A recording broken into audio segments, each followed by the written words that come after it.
네, 두 번째 큐브 주제는 외란 키워드를 가지고 왔습니다. 경비원과 운전기사 등에게 상습적으로 폭행, 포근한 혐의를 받고 있는 고 조양호 한진그룹 회장 부인 이명희 씨에 대한 1심 판단이 나왔습니다. 자세한 내용 계속해서 두 분과 함께 만나보도록 하겠습니다. 자, 일단 오늘 결과 어떻게 나왔는지 좀 정리해 주시고 그 배경과 근거를 좀 저희가 들어보겠습니다. 김성수 변호사께서 좀 정리해 주세요. 예, 일단은 이 지금 혐의 자체가 그 상습 폭행, 그러니까 직원들에 대해서 2011년 11월부터 2017년 8월까지 굉장히 상습에 걸쳐서 폭행을 했다. 이런 혐의로 지금 이제 고소가 됐었고, 그래서 이제 검찰에서 기소를 했던 부분인데, 이에 관해서 오늘 1심 판결이 났고, 이 1심 판결에서는 이 부분 혐의가 모두 다 인정이 되고, 그리고 당사자도 인정을 하고 있지만 반성을 하고 있고, 그리고 각 피해자들과 합의를 했기 때문에 이에 관해서 징역 2년 그리고 집행유예 3년을 선고한다라고 지금 오늘 판시가 났던 그런 사안입니다. 예, 근데 이제 어떤 그 갑질 문제에 대해서 특히 오너 일가나 오너들의 갑질 문제에 대해서는 저희가 굉장히 많은 시간을 할애해서 방송을 했고 보도를 해드렸습니다만 여전히 어떤 국민적 공분과는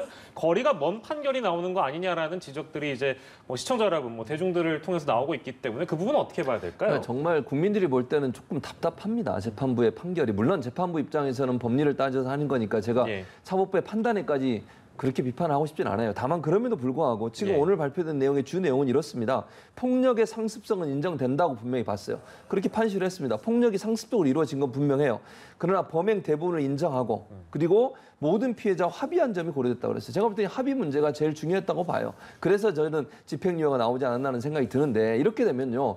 기업인들이나 돈 많은 분들이 폭행하고 아니면 갑질하고 나서 합의해주고 돈을 이용해서 합의하고 나서 사람들에게 합의 끌어낸 다음에 일정 부분 법망을 피해 나가는 이런 일들이 물론 이게 법망을 피해 나갔다고까지 볼 수는 없겠지만 가벼운 처벌을 받고 집행유예로 풀려나는 경우들이 계속 반복된다고 하면요.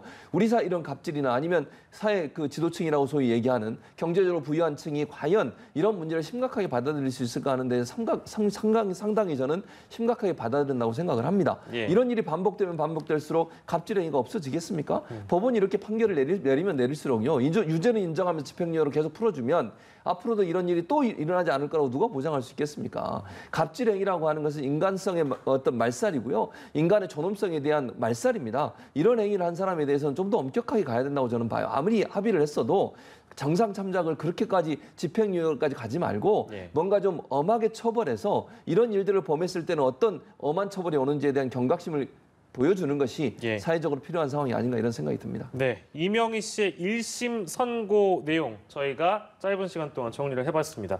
이슈 큐브에 이어서 사건 큐브까지 우리 김성수 변호사, 최진봉 성공회대 교수와 함께했습니다. 두 분 고맙습니다. 네, 고맙습니다.